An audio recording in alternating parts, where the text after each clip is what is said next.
Welcome back. Welcome back to another episode of the Fifth Quarter Podcast. I'm your host, Marcus Jones, the Bluff City Cowboy, coming to you live from Memphis, Tennessee. And we have a great episode lined up for you guys tonight. Tonight is what I like to call my salary cap show. I'm going to give you guys a little bit of a caveat before we get into it. I'm sure you guys know I'm a bit of a football nerd, so I like researching stuff. I like looking into certain things. So this episode may not be for everybody, but I hope you guys stick with me because you will definitely learn something by the end of this show about the salary cap, how it works, and as well as how it will affect our free agency moving forward. So thank you guys for joining us right now. I see the views are starting to go up pretty quickly. So if you're watching right now, be sure to like this broadcast wherever you're watching it from. Also, be sure to share it to your personal page, share it to your favorite Facebook group. I'm going to give a lot of information out today about the salary cap that a lot of people don't know, a lot of misconceptions. So I think this will be some good information to share with the rest of Cowboys Nation. Also, if you haven't done so already, be sure to join. Be sure to join the DC4L network. They have two Facebook groups. Just type in DC4L on Facebook and you'll find them. Wealth of knowledge, a lot of great fans. I'm on the admin group, so I can tell you firsthand, we do a full screening of all potential members. So we make sure that it's the best of the best. We try to have engaging dialogue without any name calling, without any derogatory terms. So be sure to join that if you haven't done so already. Also, if you haven't done so, DC4L now has a YouTube group. So you can go to YouTube, type in DC4L, hit that subscribe button. And while you're there, you can also go to my YouTube channel, bluffcitycowboys.com. I just put it in the comments. So if you got a little bit of time right now or at the end of the show, hit that button, hit that subscribe button. Also hit that bell so that you will be alerted for any future Bluff City Cowboys or Fifth Quarter podcast episodes. So I got all my house cleaning out of the way. Thank you guys for joining us. I see the views are still going up, so I appreciate that. Again, if you haven't done so already, we try to make this an interactive show. So get in the comments. Let me know what you think. Let me know if you have any questions. I see I got my guy Jeff joining me. Jeff, appreciate you tuning in as always. I see we have a Facebook user, whoever that may be. Be sure to give Facebook and StreamYard the authority to use your name and face so that I can know who you are. I also see I got my guy Mendoza joining us from YouTube. As always, appreciate your support as well. And we got Cy Witherspoon, who's becoming a regular, and also on the admin team. So Cy Witherspoon, thank you for joining us. Definitely appreciate you tuning in also. So I see the views have gone up quite a bit since I started. So I want to say this again. This episode may not be for everybody because I'm going to do a lot of talking about numbers, the salary cap, what it is, how it affects player salaries, and the different ways that teams can manipulate it. So I hope that at least some of you guys get something from this. At a minimum, you're going to hear a lot of terms over social media. You're already starting to hear them. This will give you a good basis to know what those are, and you'll be able to call BS when you hear certain things. I see we got Ray Dean joining us. Ray Dean, thank you for tuning in. I think Zimmer will be great. The D will be massively better. I definitely agree with that. I said it on the last show. In my opinion, I personally don't care who the defensive coordinator is. Zimmer's a good one, but I don't care because I don't think they're going to be here for long. But what I really want is somebody who's going to come in. They're going to emphasize defensive tackles. They're going to emphasize linebackers, and they're going to emphasize safeties. Mike Zimmer emphasizes all three of those. He also likes the blitz from the A gap with his linebackers, which means Micah Parsons will probably be lined up inside even more, and that's even better for our defense. So great hire by Mike Zimmer. I see we got free agent questions coming in. We're going to do a full free agent show in a couple of weeks, but we'll touch base on these right now. First question is, can we afford King Henry? That's the real question, by Orlando Mata. And then also Ray Dean following up with that one. Do I think the Cowboys will get Henry or Barkley? Now, in my opinion, the running back market is not going to be as expensive as Twitter and the media makes it out to be. I think there may be one running back who can get $10 million a year. I don't know who that's going to be. My guess would probably be Houston would be the team that pays it because they have a ton of cap space and they have a lot of young guys. And the best thing for a young quarterback is a strong running game. So I expect Houston to be the one to be the big spenders at running back. Everybody else, they either have a guy or they have two guys or they just don't value the running back position. So I think you're going to have one guy get 10 million. Everybody else is going to get about 7 million or less. And I'm leaning a lot towards less. That includes Derrick Henry. So in my opinion, I would say yes. I think we have the ability to get Henry. Barkley may be that $10 million guy, but if he's not, we definitely have a chance to get him as well.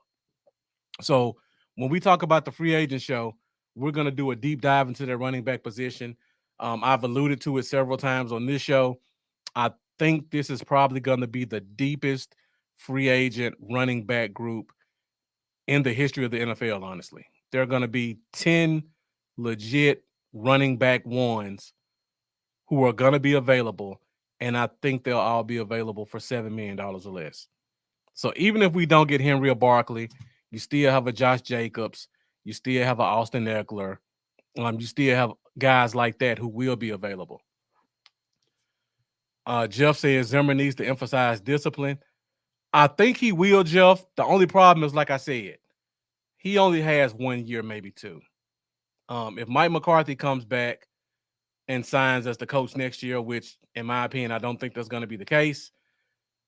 If we sign a new coach, and I haven't talked about this before, let's look at who the available coaches are for next year. You got Bill Belichick. You've got the coach from Tennessee. You've got the coach from Detroit who didn't take a job this year. And then there's going to be some other hotshot coordinator who jumps up as a coach. So let's say it's Bill Belichick. If Bill Belichick comes in, he likes to call his own defense. So Zimmer's out automatically. The coach from Tennessee, and I'm sorry, when I go live, I always forget names. Mike Vrabel. Mike Vrabel is a defensive guy. He likes to run a 3-4. If he's hired as the head coach, he's not keeping Zimmer. He's bringing his guy in. He's implementing the 3-4. If the guy Ben Johnson from the Lions comes in, he's a young guy. He's innovative. If they get him, I think he's going to want to bring in his own young staff to build around. So that's another person. Zimmer's out.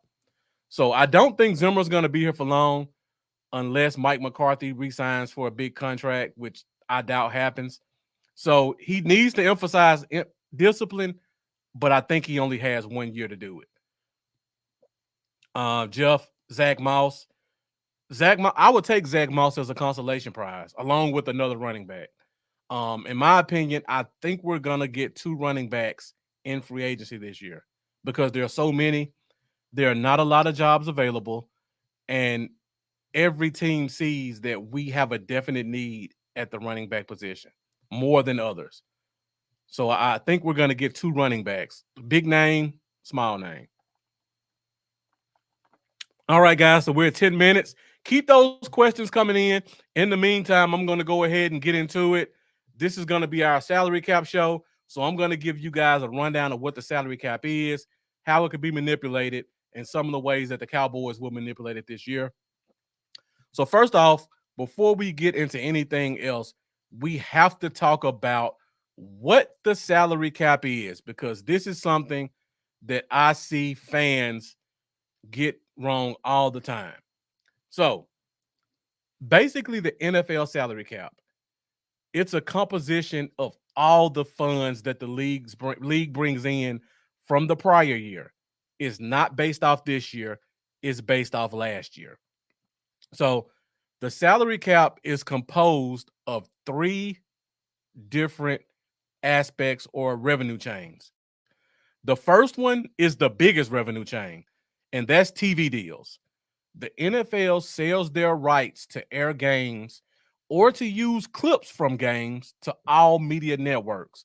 So that includes ESPN, Fox, CBS, Amazon, YouTube, Nickelodeon, Entertainment Tonight, HGTV. Anybody who shows a clip of a NFL game or they air a game, they have to pay the NFL. All of that money is collected and that money is put into a pot.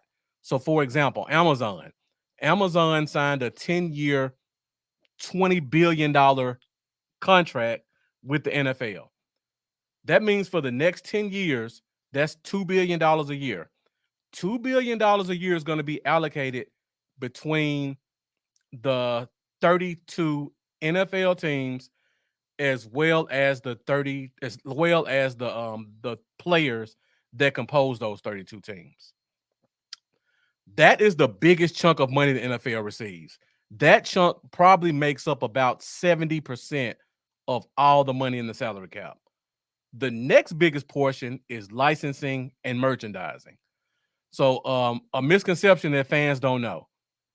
All teams and all players, as part of the collective bargaining agreement, must sign over their rights to their names, their image, and their likeness. That's put into a pot. And when someone says, I want to sell Dak Prescott jerseys, they don't negotiate with the Cowboys. They negotiate with the NFL in general. They pay for the rights to those names. They sell the jerseys. Let me give you an example of something people don't know. Like if you look behind me, you guys see I have two jerseys. As you can see, these are not official Cowboy jerseys. They're in the Cowboys colors, but they're not Cowboys jerseys. The reason for that is players, even though they sign over their rights, they can still use their own name, image, and likeness. The problem is because the person who uses their name hasn't paid the NFL, they're not allowed to use NFL jerseys. So that's why if you own a jersey like up here and you see it's in Cowboys colors, but it's not Cowboys and it's folded in a way to see the name and the number and the signature, that's because whoever has that jersey, they did not pay the NFL for the rights to use NFL jerseys. That's why if you have a jersey signed that's an authentic NFL jersey, is way more expensive. Another thing, if you watch a commercial, and pay attention to this because I don't think a lot of people do. If you watch a commercial on TV and you see like a Dak Prescott or the Cam Newton commercials or Campbell Soup, when you see them on a football field, most of the time you won't see them wearing the jersey of their team. They're wearing a generic jersey. Again, because those advertisers can pay for the player, but they didn't pay the NFL to use their likeness. So just a tidbit I wanted to throw in there while I was on the topic. So second thing, licensing, merchandising. All the teams sell their rights to Fathead or to Nike or to Under Armour, what have you. Those organizations pay a fee to use any player's name, any team they want. That money goes into a pot. That money split out. The last portion is ticket sales. Every team has to give 40% of their ticket sales to the NFL family. All of that money is put into a pot and is split evenly. So when you hear certain media people saying, well, if you want to hit the team's pockets, stop going to games. That will not affect the teams because they're still going to get a cut of 40% of the ticket sales from all the other 31 teams in the NFL. And on top of that, ticket sales make up the smallest portion of the salary cap. So these are the three factors that make up the NFL salary cap. So like I said before, they take all this money. It goes into a pot. It's split 50-50 between the owners and the players. The owners get one whole share by themselves individually. The owners have to share their share, and that is what the salary cap is. So if the salary cap is $240 million, that means last year the NFL collected $500 million. $250 million went to the owner of each team. $250 million gets allocated through the salary cap to all the players in the NFL. So that's basically where the salary cap comes from. It's not just some arbitrary number they make up. There's a formula behind it based off of the money that is received throughout the different revenue streams. So now I want to talk about some terms that are normally thrown out when you're dealing with the salary cap. And if anybody has any questions, please don't hesitate to ask, because I know some of this stuff can get confusing. It may not be the cup of tea for some of you guys, but I feel like it's something that needs to be talked about just for basic football knowledge in the offseason. So now I want to just touch base on contract restructures. So another misconception.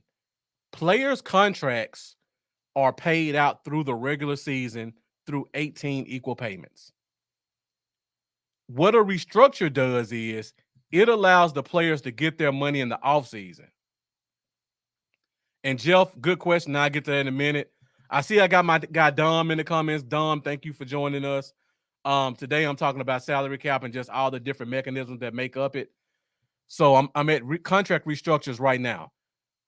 So if a player does a contract restructure in the offseason, if their contract is $10 million, instead of getting that $10 million allocated equally over 18 weeks, they get the money up front whenever they do the restructure. So they're not helping the team. They're getting their money up front. The restructure is then spread out over 5 years, just like signing bonus. And the NFL allows teams to spread out their money over 5 years. And if a player's contract does not have 5 years, then a team can add dummy years to the end of the contract. And we see that all the time with the Cowboys. We're going to go through a couple examples when we get to the end of the show, where a player will have a restructure and then the team will add dummy years to allocate it out. It's a mechanism they use to lower the salary cap for any given year. All right, so I want to give you guys an example of what a contract restructure looks like, just so it's not all words. You can see kind of real life applications. So here's an example. Let's say this is a certain player's contract. In 2023, he's going to make $16 million. His signing bonus is $15 million. It's spread out over the life of the contract, 3 years. So let's assume the team plans to restructure his contract in 2023. So you see in 2023 is $16 million for his cap hit. Whenever a team does a restructure, they normally take all the money he was owed for the year and they take it down to $1 million, which is the league minimum for a veteran, roughly.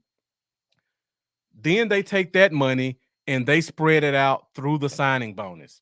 So as you guys can see, at first the signing bonus started off at $5 million. Now you add $3 million to each year, 3, 6, 9, 12, 15.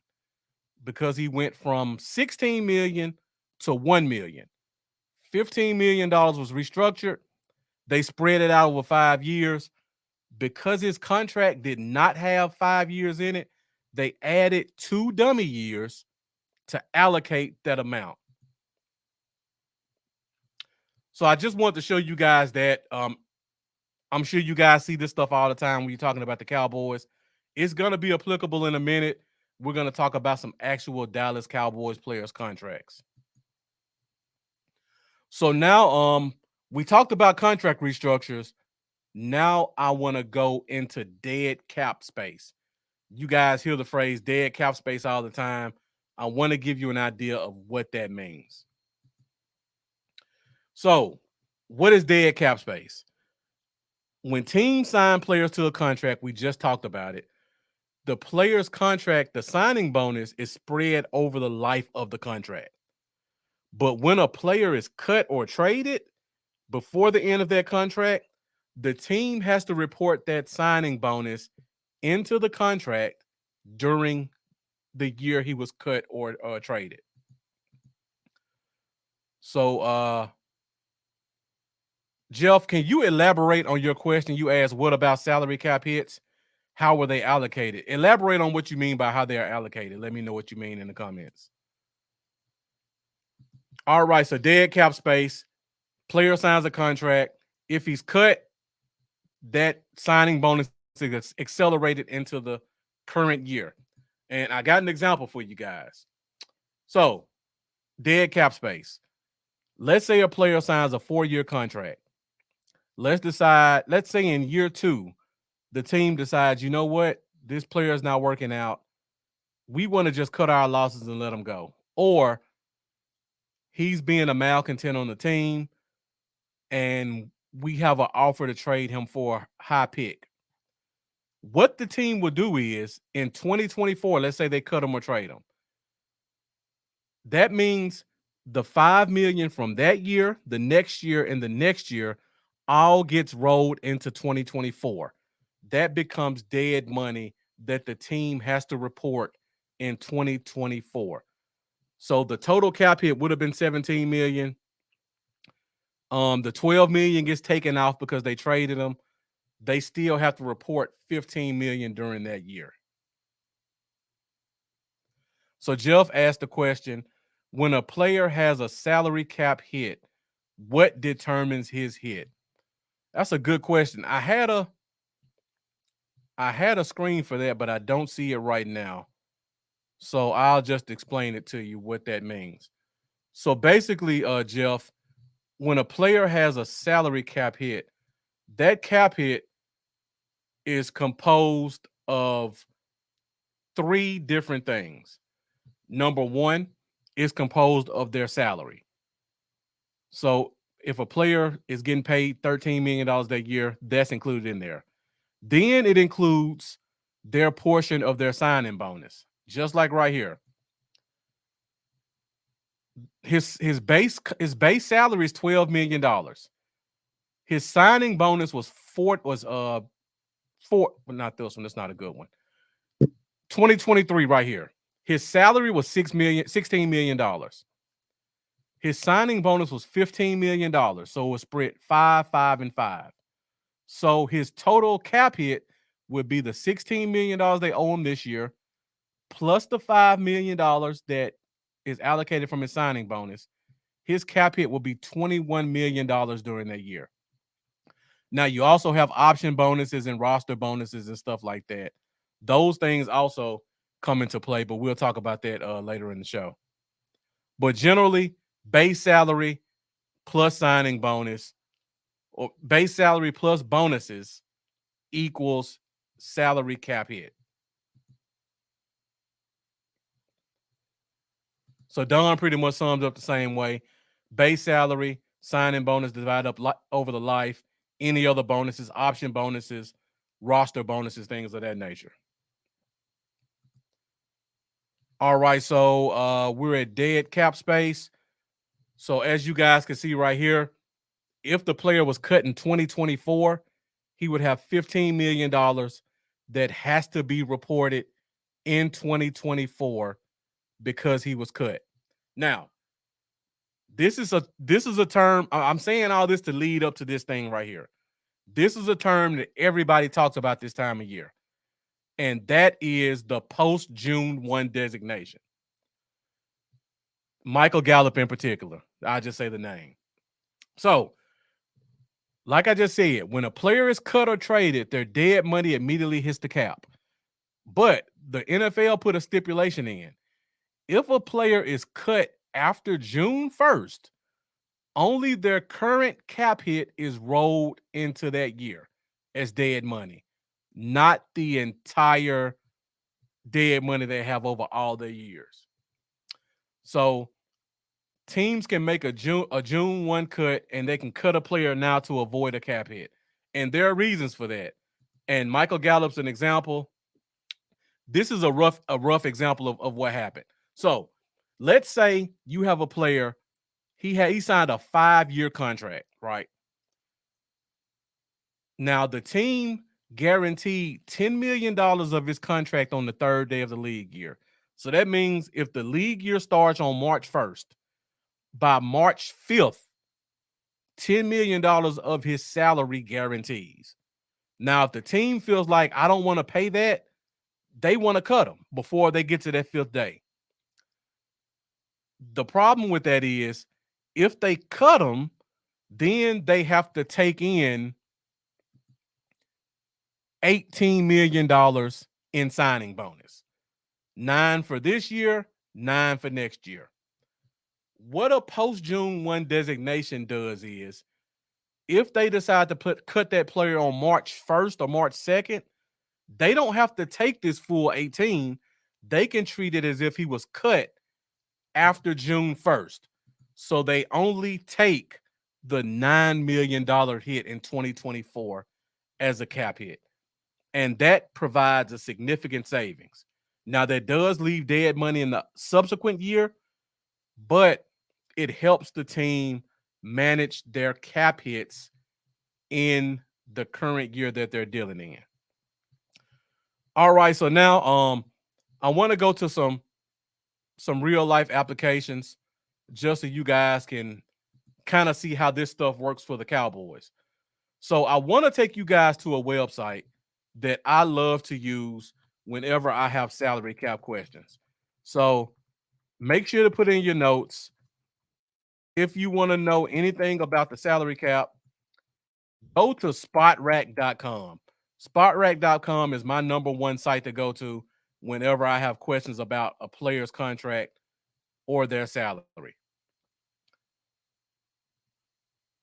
So this is spotrack.com. See if we have a question in the comments. Is there a limit on post June 1 cuts? I believe the limit is 2, Jeff, if I'm not mistaken. You can only have 2 post June 1 designations per team. So if you guys want to check out spotrack.com, it's a great site to go to.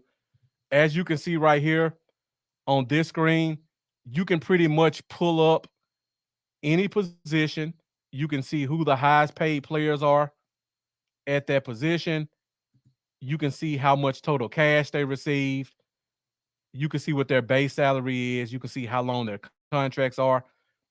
Now, this is what they don't use this in particular, but when teams negotiate contracts, this is what they do to determine how much to pay a player. They look at where the players they're representing. They look at how much people who are comparable to them are making. And if you don't want to go league wide, you can always trickle down to a specific team. So go to the Cowboys and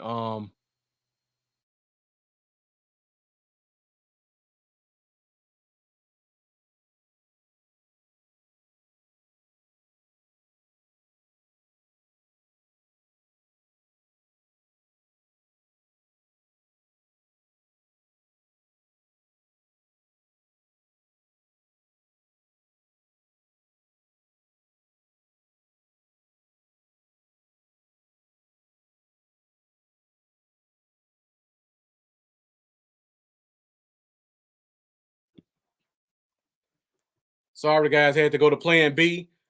My main computer went out, but luckily I always keep my number 2 computer lined up with me.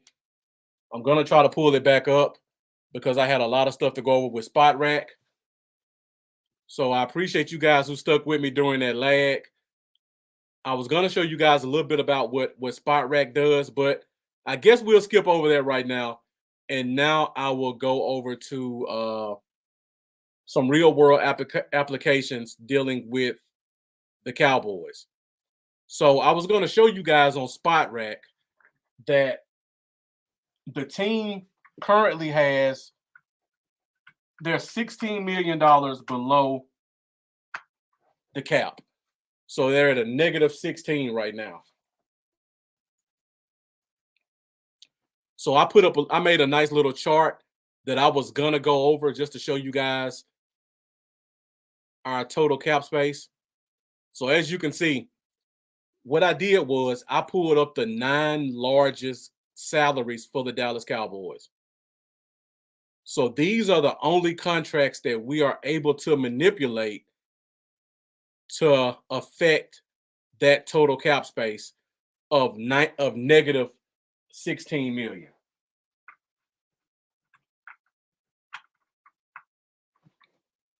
So what I was going to do is I was going to use some of the stuff that we just talked about to show you guys how the cap can be manipulated using post June 1s, restructures, and things of that nature.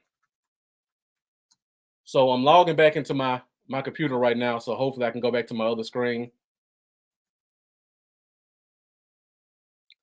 Bear with me for 1 second, guys, while I try to load this up.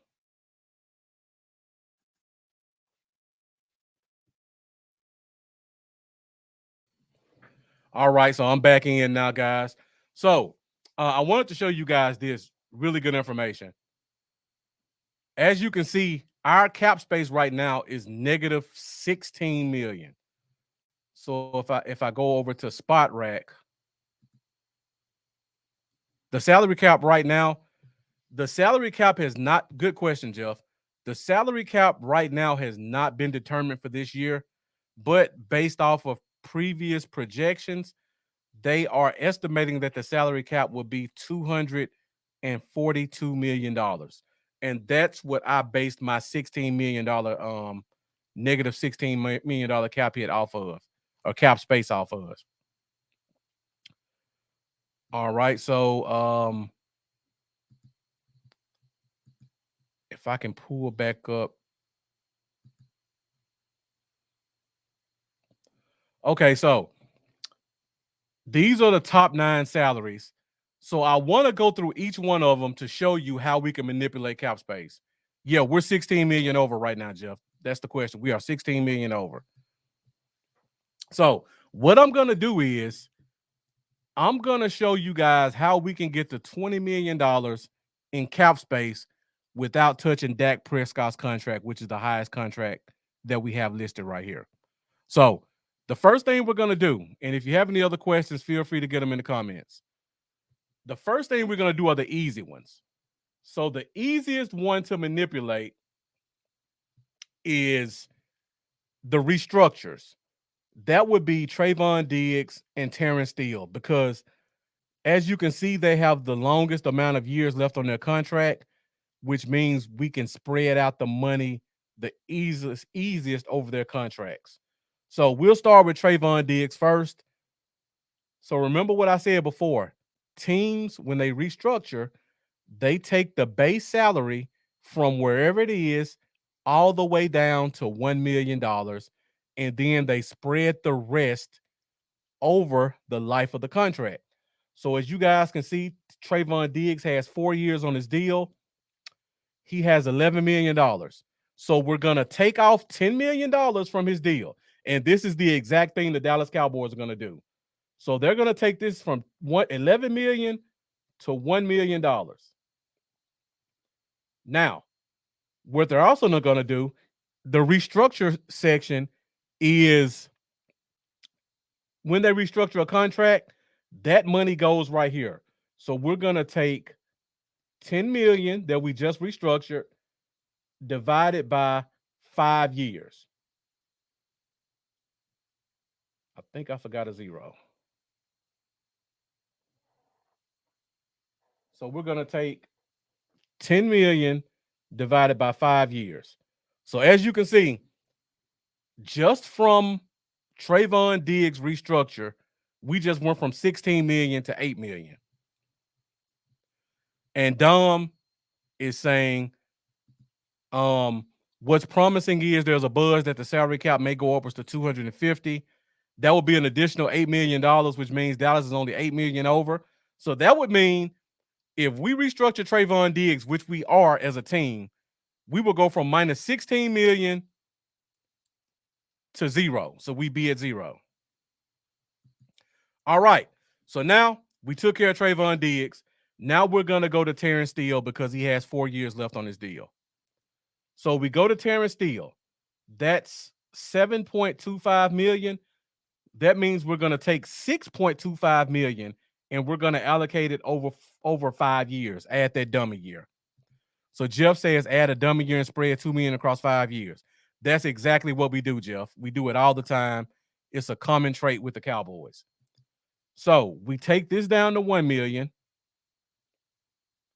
Then we go to the restructure column and we take 6.25 million divided by 5. So now we're only $3 million over the cap with those two moves. Let me highlight them as we go so you guys can see who we've touched. Now, the next one we'll touch will be Michael Gallup. That's the one everybody wants to hit. Now, the problem with Michael Gallup is, remember what I said, if we cut him,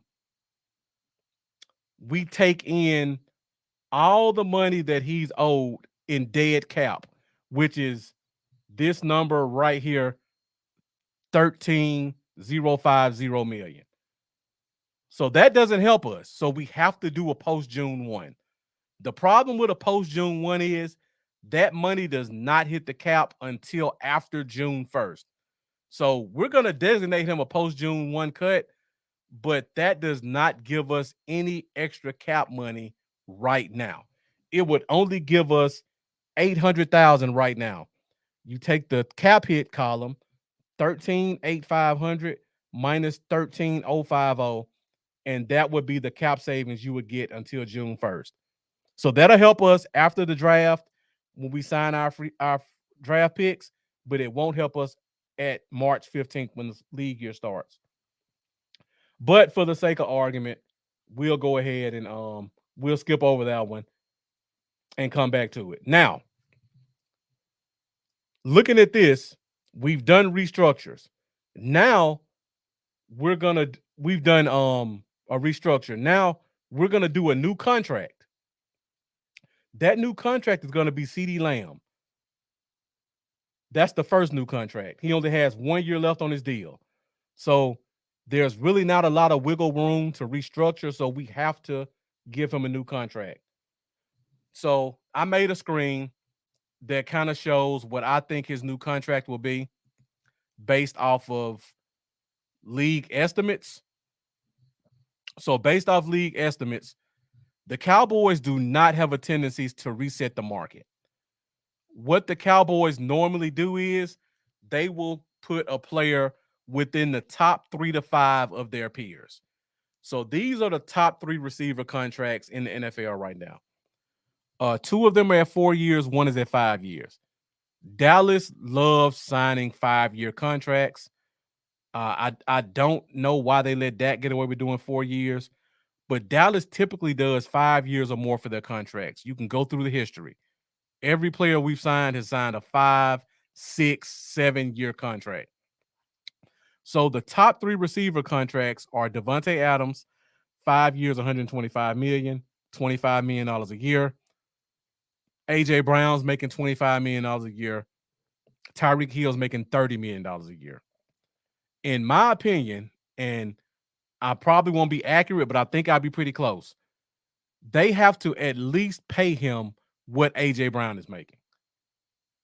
So that would put him right at $25 million a year. Now, again, they like to sign guys to 5-year contracts. So I'm expecting CeeDee Lamb to sign a 5-year, $125 million contract. I don't think he's going to reset the market in terms of signing bonus. But again, AJ Brown's in our division. Jerry has this thing about he's not going to have a guy in his division making more than our guys. So I think CeeDee Lamb signing bonus is going to be $24 to $25 million. So I'm estimating CeeDee Lamb's contract to be 5 years, $125 million with a $25 million signing bonus. Okay, Jeff asked the question, when you do a post-June cut, is the player cut and able to negotiate with other teams immediately, or do they have to wait? Good question, Jeff. That player is cut. He's not on the team anymore. The only thing is the league allows you to treat it like a post-June 1 cut. So the player's a free agent. He can sign wherever he likes. But for this team's perspective, because Michael Gallup is due $8 million of his contract is going to be guaranteed on the third day of the league year. So the team can't wait till June 1st to cut him. They have to cut him early or they're going to give him $8 million guaranteed. So they cut him. He's free to sign anywhere. After June 1st, we get that cap relief. All right, so this is where I think CeeDee Lamb's contract is going to be. So now let's go back to our chart. So I said his signing bonus is going to be $25 million, right? We spread that over 5 years. That makes his signing bonus $5 million. But now, also, whenever a player signs a contract in his first year, his base salary is almost always $1 million. That's always one of the incentives of signing a player to a deal. You get that small salary in year one. So now you guys see, we restructured Diggs, we restructured Steele, we signed CeeDee Lamb to a new contract, and now we have $8 million in cap space with those 3 moves. So I want you guys to remember this stuff when free agency and the offseason kicks off, because I promise you a lot of this stuff that you're hearing right now is gonna look and sound familiar. So we could stop right here. The team normally likes to have $8 to $10 million to play with when free agency opens. This will get them about to that point. But I'm going to go ahead to show you a couple of other moves that I think the team can make. So we have 4 guys on 1-year contracts. We could do Brandon Cooks, but that one won't give us the biggest bang for our buck. So I'm going to go to Zach Martin next because he has the largest one. As you guys can see, Zach Martin has a base salary of $18 million. So I've looked around at comparable salaries. Zach Martin is currently the number 2 paid guard in NFL. I think they're going to keep him in that range. So I looked at the top 5, and I looked at which player is over 30 years old who's in the top 5 to 7. And that led me to Brandon Scherf, who's a guard for the Jacksonville Jaguars. At the time of his contract signing, his contract was 3 years, $49 million, $15 million signing bonus. So I think that Zach Martin will probably be somewhere in that range when the team decides to sign him. I think they're going to do an extension. So I came up with a rough estimate of what I think Zach Martin's contract is going to be. So I think he's going to sign a contract very comparable to the contract that Brandon Scherf signed. And that contract is going to look something like this. He's currently 34 years old. He's still an all-pro. So I think they're going to give him a little bit more money than Brandon Scherf got at $49 million. I think they'll give him closer to 50, 51. I think the signing bonus will be about the same. Now, when you look at those numbers, you think, okay, we're signing Zach Martin to $17 million. He's going to kill our cap. But let's look at the actual mechanism of the contract. So if we sign Zach Martin to this contract that I think we're going to sign him to, only $1 million of his base salary will go into this year, along with the $24 million that's allocated over 3 years. So that takes you at $8 million signing bonus. All right, let's go back to our chart. So we're going to take Zach Martin. we're going to take his signing bonus from 1,160,000. We're going to add $8 million to it.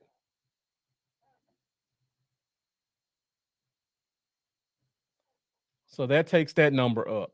But remember, when we sign a player to a new deal, his base salary in year one is almost always $1 million. So we signed Zach Martin to a contract. Now we just got to $17 million worth of cap space. And these are all real world scenarios. This isn't stuff made up in Candyland. This is stuff that can actually happen. And Jeff says Zach is 34 years old. He's still a Pro Bowler. He's still an All-Pro.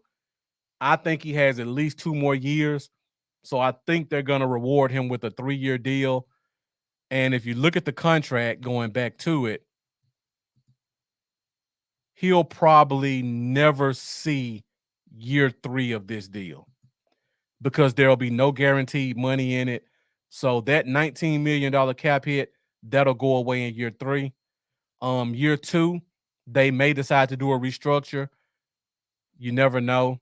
But I think for this year, we're definitely gonna get that base salary down to $1 million. All right, so going back to our contract of salaries, as you can see, I just made 4 moves, still didn't touch Dak Prescott, and we just cleared up $17 million in cap space.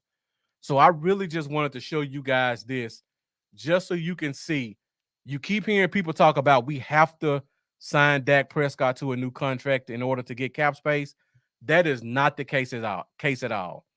We can make other moves that won't kill the team, that will actually benefit us, that will provide us tons of cap space. Let's do one more while we're here. We're at 48 minutes. I'll try to get out in an hour. So now we'll do DeMarcus Lawrence since he's next in line. DeMarcus Lawrence is 31 years old. His contract currently has no guarantees, and he's in the last year of his deal. That means basically the team can cut him today, and we would save $10 million. So if you guys wanted to, we can go back right here.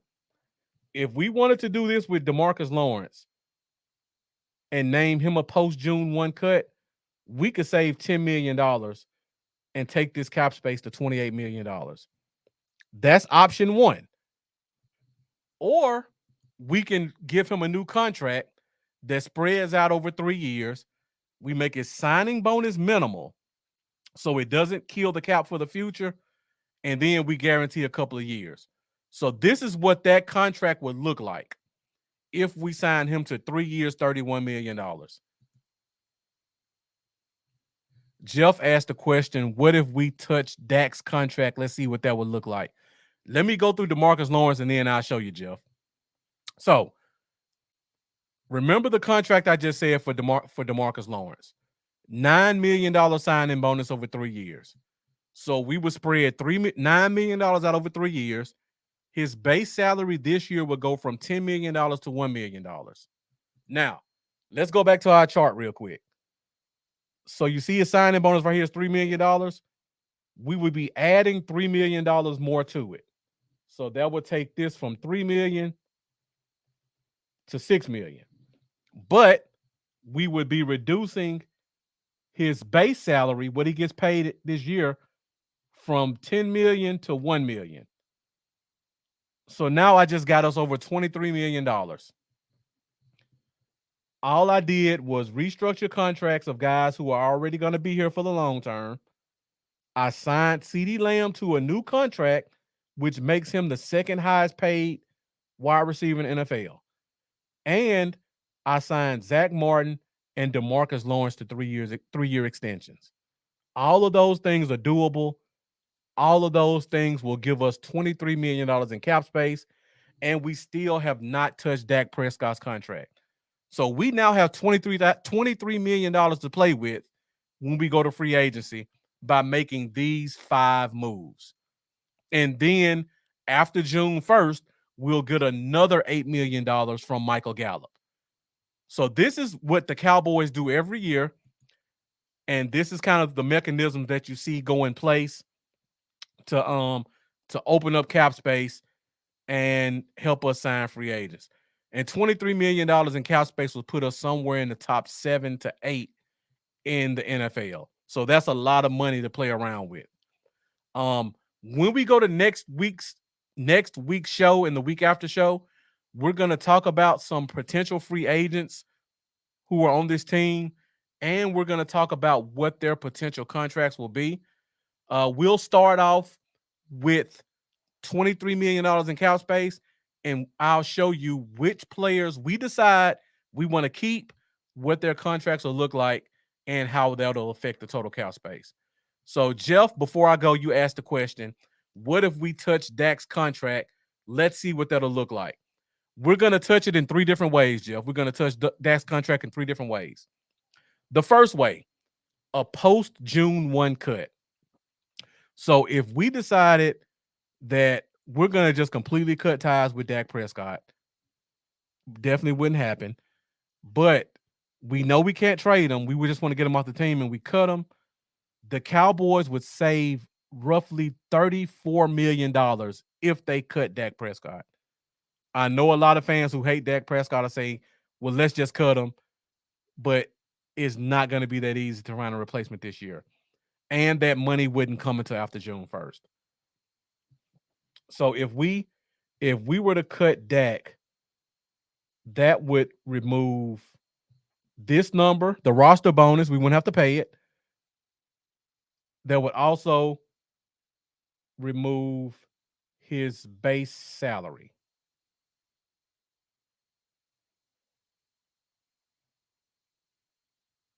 So that would take us to $57 million in cap space if we were to cut Dak Prescott. 29 and 5. All right. Now, let's assume we do a restructure, Jeff. So remember, with a restructure, we're going to take his base salary of $29 million. We're going to take it all the way down to $1 million. Then we're going to allocate the remaining $28 million over 5 years. So we would take his base salary down to $1 million.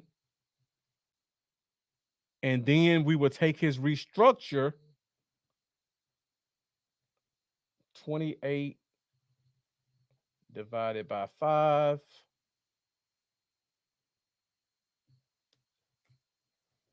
That would take us to $46 million in cap space. If we did what I just said we did, plus we restructure Dak Prescott's contract. Now, the last option we would have is we could sign Dak to a new deal.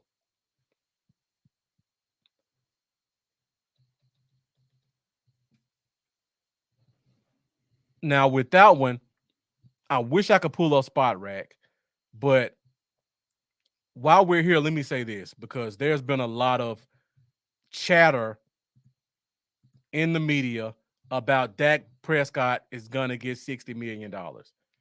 Dak Prescott is not going to get $60 million. There's no way that he's going to be able to negotiate that. There's no way the team would pay it. He's not worth it. The team knows it, and he knows it. If I could pull up Spot Rack again, I could take you guys through the top contract. So I'm going to pull up Spot Rack one more time, and we'll go through positions.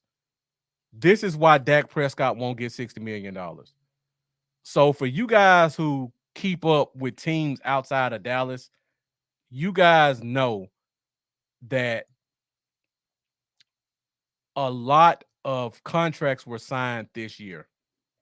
So I got Spot Rack pulled up. Let me pull the screen up really quick.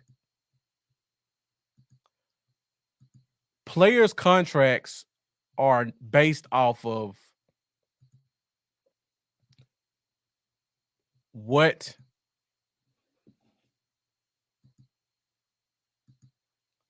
players' contracts are normally based off of what they can negotiate based off of the talent around them at that same position. Dom says, I think he could get 57 per season. Thank you for joining us, Steve Franco. I see Amanda's joining us. Dom saying, if he reset the market. That's the question, Dom. If he reset the market. Personally, I don't think Dak's going to reset the market. I said at the beginning of the show, the Cowboys are not a reset the market type team. They are we're going to go comparable to what the market is. We've gone through this twice with Dak already. The first time when we sat on our thumbs and waited too long, and we ended up having to pay him all this money. And then the second time with Patrick Mahomes. Dak signed his contract after Patrick Mahomes. Patrick Mahomes at $45 million. Dak signed for 40. That's, to me, that's comparable. That put him at number 2 or number 3. I think if the team signs Dak to a contract, they're going to put him around number 2 or number 3 again. So let me pull up Spot Rack really quick just so I can show you guys a couple of the quarterback contracts around the NFL. And it's going to be kind of small. I apologize. So when I look at Dak's contract and I compare it to other quarterback contracts, I'm looking at the I'm looking at the top 5 contract year average. So that's this column right here. Let me see if I can increase the size of this anymore. So I don't know if you guys can see this column or not. But if you look at this, this is the contract average per year. The highest paid quarterback in the NFL right now is Joe Burrow, making $55 million a year. If we were to believe that the team would reset the market, that means Dak would get more than $55 million a year. Personally, I don't think they would do that. And I feel like the media is just throwing out numbers to get fan hype over what we're going to do with Dak. Number 1 is Joe Burrow at $55 million. Number 2 is Justin Herbert at $52. Number 3 is Lamar Jackson at $52. Number 4 is Jalen Hurts at $51. Number 5 is Russell Wilson at $48. In my opinion, I don't think the team would go above Lamar Jackson. Even if you put up all the measurables you want, he's not worth more than Lamar Jackson. You can make an argument he's worth more than Justin Herbert has way more passing yards, more touchdowns, etc. I think Dak's number is somewhere between Jalen Hurts at 51, because remember what I said, 55. That's where I think Dak Prescott's contract number is going to be.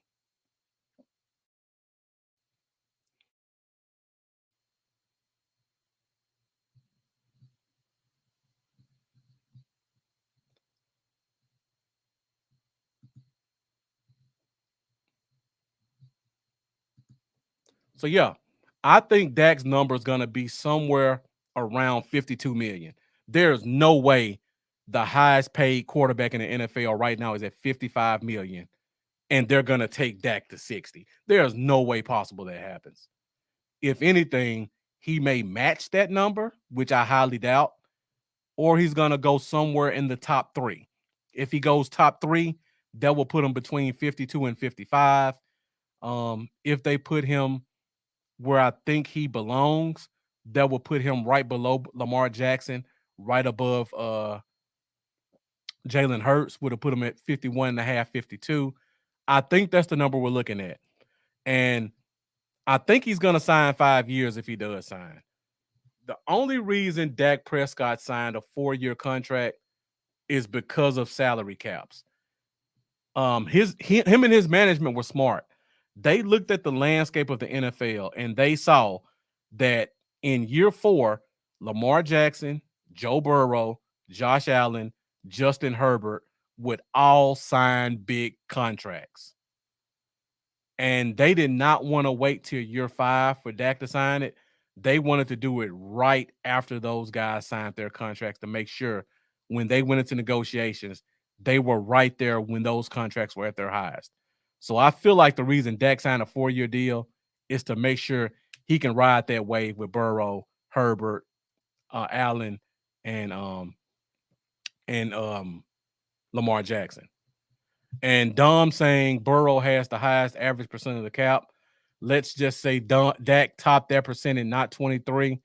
That's 57.5. Yeah, Dak shouldn't get 60. That's a good point.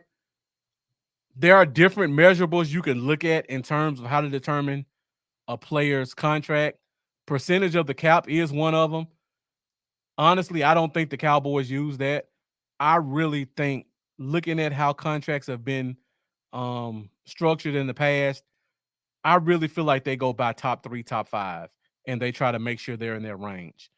I would just be I think it would be highly unlikely that the Cowboys would make Dak the highest paid quarterback. They didn't make Diggs the highest paid corner. They didn't make D-Law the highest paid defensive end. Tyron Smith was never the highest paid tackle. Zach Martin is a different scenario. Zach Martin's one of the greatest of all time. He was the highest paid guard for like an hour until Quentin Nelson signed his contract. So if you're calling Dak one of the greatest ever, I'd say yeah, they let Dak reset the market. But if you're just calling Dak a good to great quarterback, which I think all of us thinks he is, he's going to get good to great money, which would be right there along the lines with the top 5 to the top 7. Now, if Dak decides he wants to get 4 years again, I think that number is going to be even lower. I think 4 years, $60 million or $240 million, I think that's completely out of the question. And that's not saying that because I don't want him to get paid, because I want players to get paid. I'm saying that because the mechanisms of the salary cap and how this team has shown to structure contracts in the past, they've never done that. Terrence Steele, Jalen Smith, Jason Witten. I'm just throwing names out there. None of these guys, except for Zach Martin, have ever reset the market for their position. And because of that, I don't think Dak's going to be the next one to do it. All right, so that's pretty much all I have for today. We're at an hour, 4 minutes. For everybody who stuck with me, thank you guys for tuning in. I know it was a lot to digest, but I feel like for me, it was something important that needed to get put out there, because you're going to hear a lot of misconceptions through the media, either grassroots media or national media, trying to sensationalize the fan base to get clicks. I just wanted to put this out there so you guys can understand a little bit about how the salary cap works, how numbers are determined, what dead cap means, how restructures work, so that when you hear somebody say, well, if a player restructures his contract, he's doing the team a favor. No, he's not doing the team a favor. If a player is a post-June 1 cut, we're going to get that money immediately. No, that money doesn't come till after June 1st. If a player signs an extension, I didn't talk about extensions, but if a player signs an extension, those numbers don't go into effect until the next year. But that's another topic for another day. But what I want you to know is when a player signs a new contract, the first year it's always going to be a cheap year for their team. That's why it's beneficial for teams to pay high-priced players and give them new contracts. So I really appreciate you guys who stuck with me and got something out of it. Next week, we're going to do a free agency show.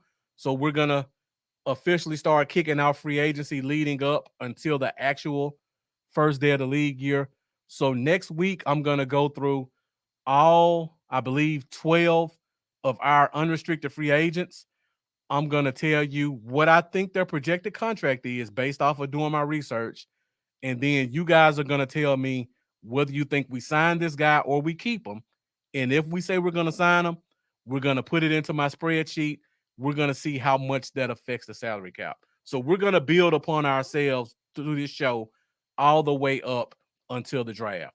So I appreciate you guys for joining us, for you guys that stuck with us. Hope you guys learned something. Hope you guys will come back and join me next week. We are every Wednesday night at 8:30 Central Standard Time with the Fifth Quarter Podcast. You can find us on Facebook. You can find us on Twitter. You can find us on YouTube. Be sure to hit that subscribe button on YouTube if you go find Bluff City Cowboys. I definitely appreciate all that support on my path to getting to 1,000. Thank you guys who left the great questions and great comments. For you guys talking about running backs, we're going to start talking about that more and more, starting with our running back and then going into the available running backs in free agency. So we got a lot of stuff to talk about.